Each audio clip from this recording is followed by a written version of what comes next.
ลาต้องรักตัวเองสักที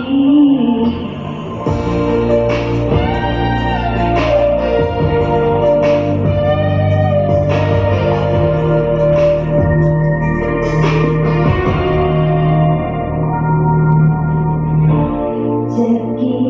ครั้งก็ทนไว้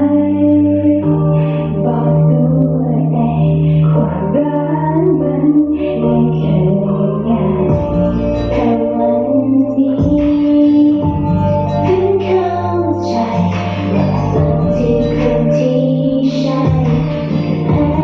ยายามเก็บเธอเอาไว้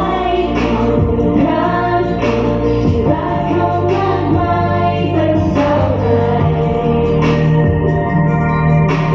ในความรักเขา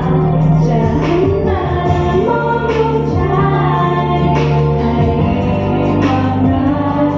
กลับมาคิดดีๆเวลาต้องรักตัวเองสักทีแต่ที่ลองอย่างที่ได้เขาบอกไม่ต้องเท่าไรก็เหมือนไกลไปเรารู้ตลอดหากใจตลอดแต่คุณไม่ฟังสักทีเก็บเธอเอาไว้ก่อนรักที่รักเขามากมายตั้งเท่าไหร่ไม่ความรักเขาจะให้มามองดูใจให้